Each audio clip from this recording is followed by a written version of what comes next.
जय हिंद, नमस्कार मित्रों, आपका स्वागत है आपके YouTube channel all exam class के अंतर्गत। हमारा जो बिहार पुलिस का प्रैक्टिस सेट 3 जीके का हम लेके आ चुके हैं आपके सामने। तो इसको पूरा देखिए, क्योंकि आपके मात्र अब गिने चुने दिन रहे, यानी आपके जो पेपर की तारीख घोषित हो चुकी है, जिससे कि आपको तैयारी में अब जुट जाना चाहिए। और इसको पूरा देखिए, जिससे कि आपके कम से कम 20 से 30 या 35 जीके आप यहाँ से क्लियर कर लेंगे। तो पहला क्वेश्चन क्या कहता है, देख लेते हैं। निम्नलिखित में से वह राज्य कौन सा है जिसकी सीमा म्यांमार से नहीं लगती है? ऐसा कौन सा है? उसका नाम हो जाएगा यहाँ से असम, यानी ऑप्शन आपका ए यहाँ से बिल्कुल सही हो जाता है।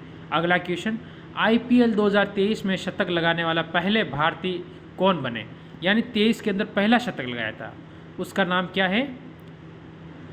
तो उनका नाम हो जाएगा यहाँ से क्या हो जाएगा, वेंकटेश अय्यर।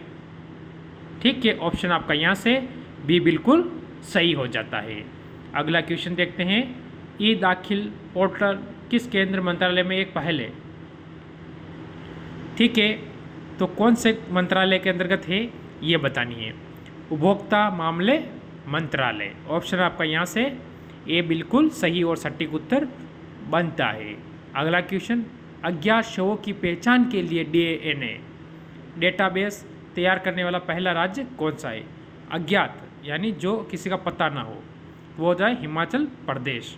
ठीक है, ऑप्शन आपका डी हो जाता है। अगला क्वेश्चन आपके सामने, हितवाद वर्ष 1911 में गोपाल कृष्ण गोखले द्वारा शुरू किया गया अखबार प्रकाशित हुआ था कौन से स्थान से? ये बताना है। वो होता है नागपुर, ऑप्शन आपका यहाँ से डी बिल्कुल सही हो जाता है। अगला क्वेश्चन, निम्नलिखित में से कौन सी पहाड़ियाँ पूर्व और पश्चिम घाटों को जोड़ती है? उसका नाम बताना है। ठीक है, तो आपका यहाँ से कौन सा हो सकता है? वो होगा नीलगिरी। कौन सा हो जाएगा? नीलगिरी। ऑप्शन आपको यहाँ से होता है सी बिल्कुल सही हो जाता है। अगला क्वेश्चन देखते हैं क्या कहता है। अरावली कहाँ पर है? राजस्थान के अंदर है। कहाँ पर है? राजस्थान के अंतर्गत है। ठीक है, अगला क्वेश्चन, अंडमान एवं निकोबार द्वीप समूह की सबसे ऊंची चोटी सैडल पिक स्थित है, ये बतानी है कहाँ पर? तो ये होगा उत्तरी अंडमान। ऑप्शन आपका यहाँ से डी बिल्कुल सही होता है। हिमालय की सबसे बाहरी श्रेणी कहलाती है, जो बाहर वाली श्रेणी है वो क्या कहलाती है? वो कहलाती है शिवालिक। ठीक है, ऑप्शन आपका यहाँ से बी बिल्कुल सही हो जाता है। न्यूनतम मजदूरी अधिनियम कब पारित हुआ था? तो ये कब पारित हुआ था? न्यूनतम यानी सीमित 1948। ऑप्शन आपका यहाँ से क्या हो जाता है? डी बिल्कुल सही हो जाता है।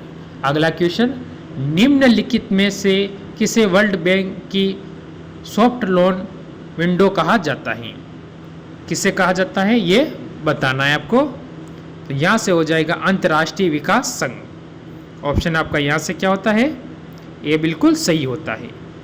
भारतीय कृषि अनुसंधान परिषद कहाँ स्थित है?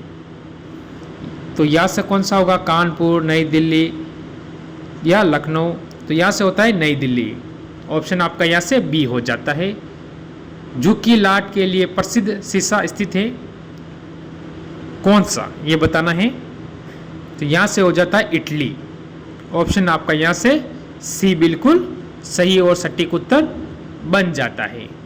ग्रहों की गति का नियम किसने प्रतिपादित किया था? उसका नाम क्या है? उसका नाम क्या हो सकता है? यहाँ से आपके सभी के दिमाग में आ चुका होगा, केल्पर। ऑप्शन आपका यहाँ से बी बिल्कुल सही हो जाता है। अगला क्वेश्चन, किस ग्रह के चारों ओर परिक्रमा करने वाले छोटे आकाशपिंड को क्या कहते हैं? तो यहाँ से आपका क्या हो जाएगा? वो उपग्रह। ऑप्शन आपका यहाँ से बी बिल्कुल सही हो जाता है। अगला क्वेश्चन, कथक किस राज्य का प्रसिद्ध लोक नृत्य है? कथक किस राज्य का? ये बताना है। ये होता है उत्तर प्रदेश। ऑप्शन आपका यहाँ से कौन सा? ये बिल्कुल सही हो जाता है। अगला क्वेश्चन, उत्कला उत्कों में होने वाली अनियंत्रित वृद्धि द्वारा उत्पन्न कैंसर के प्रकार को कहते हैं, वो बताना क्या कहते हैं? तो उसे कहेंगे क्या कहेंगे? कार्सिनोमास। ऑप्शन आपका यहाँ से हो जाता है बी बिल्कुल सही हो जाता है। ठीक है, अगले क्वेश्चन पर चलते हैं। क्या कहता है, गोदाम नामक उपन्यास के रचनाकार कौन है? कौन सा? गोदाम। ठीक है, तो इसके रचनाकार कौन है? तो उनका नाम हो जाता है मुंशी प्रेमचंद्र। ठीक है, ऑप्शन आपका यहाँ से डी बिल्कुल सही हो जाता है। अगला क्वेश्चन, अंग्रेजों ने फूट डालो और शासन करो की नीति कब अपनाई थी? फूट डालो और शासन करो की नीति किसने अपनाई थी? अंग्रेजों ने। ठीक है, तो कौन सा आपका उत्तर हो जाएगा? तो यहाँ से हो जाएगा 1858 के बाद। ठीक है, अगला क्वेश्चन आपके सामने, कारगिल विजय दिवस कब मनाया जाता है? जो कारगिल पे विजय पाई थी वो विजय दिवस कब मनाया जाता है? 26 जुलाई को मनाया जाता है। ऑप्शन यहाँ से बिल्कुल सी बिल्कुल सही हो जाता है आपका। अगला क्वेश्चन देख लेते हैं, लोह पर जंग लगना किसका उदाहरण है? लोह पर जंग लगना यानी लोहे पर जंग लगना वो होता है ऑक्सीकरण। ऑप्शन आपका यहाँ से कौन सा होता है? अरे ये बिल्कुल सही हो जाता है। तो कैसी लगी आपको क्लास? अगर अच्छी लगी हो तो एक बार लाइक करके शेयर करके चैनल को सब्सक्राइब करके बेल आइकन ऑन कर देना, क्योंकि सिलेक्शन